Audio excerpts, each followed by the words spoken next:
Secretary Chapin, welcome this evening.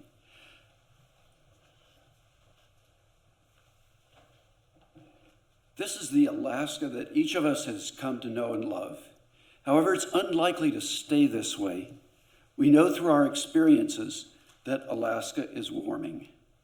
As a scientist, I know that the warming is likely to continue and that in this century, Earth will probably experience its greatest changes in climate since the end of the ice ages 10,000 years ago. As a scientist, I often wonder, what triggered past transformations? Why did they play out as they did? In this case, we're in the middle of it all. We know why climate is changing and many of the likely consequences. It's both an amazing scientific opportunity and a daunting prospect for all of us. As the climate warms and the sea ice melts, the coasts are exposed to more erosion, and this creates major problems for coastal communities. It also opens seaways between Asia and Europe and opportunities for mining the seabed of the Arctic Ocean. Big changes. Thawing permafrost damages buildings and roads. The land is drying, and this creates opportunities for more wildfires. They're more extensive, they burn more deeply. Climate change and our use of resources is putting increasing pressure on our planet, a pressure that moves us towards a warming world. From a scientific perspective, we're probably approaching an unstable tipping point, like this one, between a relatively stable historical state in which we know how to live and several possible sets of future conditions.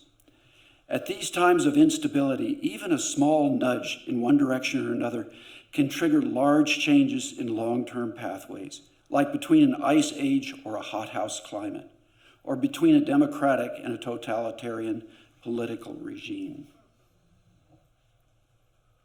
These changes are happening throughout the world. Iconic ecosystems like coral reefs are transforming towards algal-dominated systems as the corals die in warmer waters.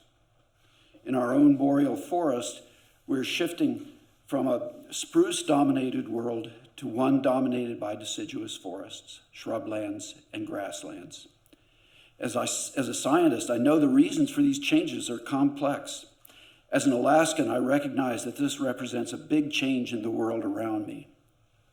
How will it feel to live in a landscape like Saskatchewan?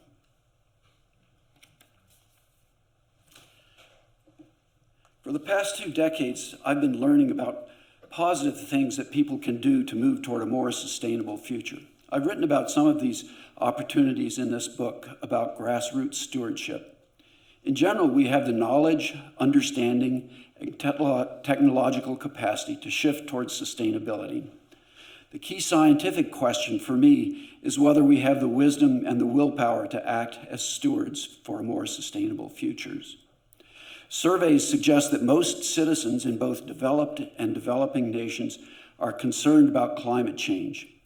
They wish their governments would do something about it, despite short-term costs. Native Alaskans who have a heritage of living on the land have many stories to tell about how this can be done. 2 such stories stand out to me in my memory. I heard these at a workshop in Hoosley in 2004, where the community had invited 5 scientists to come and discuss climate changes and their impacts. The first story came from Catherine Atla, a respected community elder. She explained how respect for nature is critical to the survival and thriving of Athabascan people. "We use every part of the beaver," she said, referring to the one that her husband had trapped that morning. "We don't waste anything. We have to show respect for the beaver or we won't have luck." She deeply understood the reciprocal dependence of people and nature. The second story, told by another elder, focused on climate change. "It all started when they put a man on the moon," he said. He went on to describe how the weather turned crazy after that. My scientist brain assumed that the elder had mistaken the correlation between the moon landing and climate warming for a causal relationship. But was that really his message? Athabascans traditionally convey their most important points not directly, but through stories and riddles that the listener is expected to understand. Perhaps the elder intended it to convey the importance of showing respect for nature, especially for sacred objects like the moon. Perhaps he was saying that modern life has run amok because of Western society's rash use of technology to defile nature. The belief that people must respect nature and live in balance with it is a theme I've heard over and over again in Alaskan villages, not only because this is good for nature, but also because human survival and thriving depends on it. In general, I suspect that stories that speak to people's hearts and souls are a more powerful motivator than scientific facts and figures. This has certainly been an important lesson to me. When I've visited Native communities to explore climate change collaborations, I've been humbled by people's expertise, knowledge, and wisdom. The most important things I can do are to listen to the things they care about and to search together for common ground to build trust and take action. Communication through stories, art, and music are a great way to do this.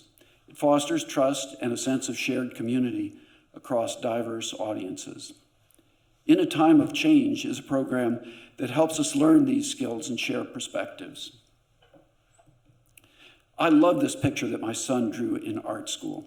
Mark's assignment was to draw a familiar object from everyday life from a new perspective. He chose to draw a birch tree. It makes me chuckle because I've spent years studying plant roots and how they think about the rest of the tree. The goal of this art assignment was to open people's eyes to the world around them.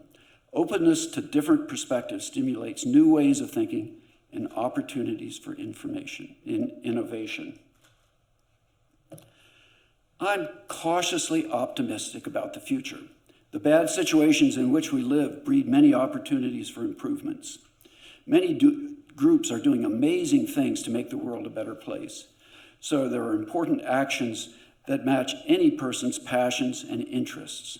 Most importantly, we know that each step towards stewardship is feasible. Together we can do it.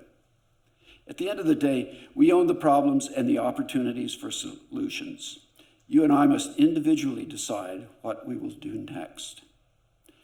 Those of us living in Fairbanks have a uniquely and important role in fostering a more sustainable future. We live in the north, where we experience the most rapid warming of any place in the world. We can therefore tell compelling stories about its impacts. As Americans who have historically had the largest environmental impacts on the planet, we are posed to have unusually large positive effects by reducing our consumption and use of resources. With Alaska's small population and broad social networks, we have good access to our elected representatives, and each vote counts a lot. Each of us, therefore, has a potentially large influence on national narratives and policies. Finally, good planets are hard to find, so let's not waste this one. Thank you.